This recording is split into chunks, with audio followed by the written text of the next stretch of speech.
ബിസ്മില്ലാഹിർ റഹ്മാനിർ റഹീം. മുത്തനബി സല്ലല്ലാഹു അലൈഹി വസല്ലമ തങ്ങളുടെ ഭക്ഷണ രീതി, അവിടുന്ന് ചിലപ്പോൾ വയറിൽ കല്ല് വെച്ച് കെട്ടാറുണ്ടായിരുന്നു വിശപ്പിന്റെ കാഠിന്യത്താൽ.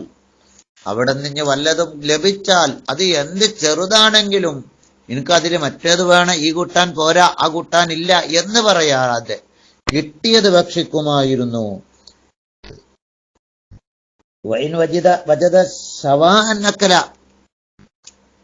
ചുട്ട സാധനം കിട്ടിയാൽ, ശവായ കിട്ടിയാൽ അതാണെങ്കിൽ അത് മതി എന്ന് വെക്കും.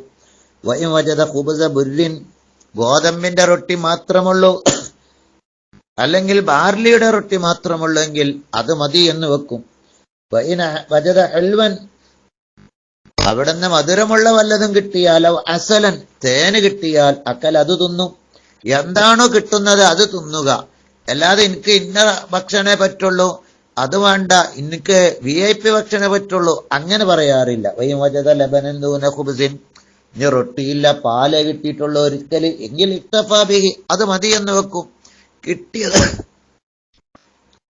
കിട്ടിയത് കൊണ്ട് മതിയാക്കും. വൈൻ വജദ ബിത്തീഖൻ, ബത്തക്ക മാത്രമേ ഒരു ദിവസം കിട്ടിയിട്ടുള്ളെങ്കിൽ, ഔ റത്തബൻ, പച്ച ഈത്തപ്പഴമേ കിട്ടിയിട്ടുള്ളൂ എങ്കിൽ അക്കലഹു, അതാണ് തിന്നും. അതോട് കൂടലായ മുത്തുനബി ചാരി ഇരുന്ന് തിന്നാറില്ല. മുത്തുനബി ഭക്ഷണം കഴിക്കുമ്പോ അങ്ങനെ VIP-കള്, രാജാക്കന്മാര് തിന്നും പോലെ ചാരി ഇരുന്ന് തിന്നാറില്ല. വലാ അലാ ഖവാനി, മേശപ്പുറത്തിരുന്ന് തിന്നാറില്ല, താഴെ ഇരുന്നേ തിന്നാറുള്ളൂ. ലം യശ്ബഅ മിൻ ഖുബ്സി ബുർരിൻ സലാസത്ത അയ്യാമി മുതവാലിയ, ഗോതമ്പിന്റെ റൊട്ടി തുടർച്ചയായ 3 ദിവസം വയറ് നിറച്ച് തിന്നിട്ടില്ല. അവിടുത്തെ ജീവിതത്തിൽ ഗോതമ്പിന്റെ റൊട്ടി തുടർച്ചയായ 3 ദിവസം വയറ് നിറച്ച് തിന്നിട്ടില്ല. ഹത്താ ലഖിയല്ലാഹു തആല, അല്ലാഹുവിലേക്ക് അവിടുന്ന് പോകുന്നത് വരെ.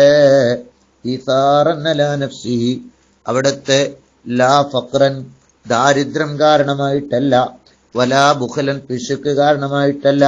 സ്വന്തം ശരീരത്തിന് ഓവറായി ഭക്ഷണം കൊടുക്കണ്ട, സ്വന്തം ശരീരത്തിന് ഓവറായി ഭക്ഷണം കൊടുക്കണ്ട, ആ ഭക്ഷണം മറ്റു പാവങ്ങൾക്ക് കൊടുക്കാം എന്ന് കരുതിയിട്ട് അവിടുന്ന് അല്പം മാത്രമേ തിന്നാറുള്ളൂ.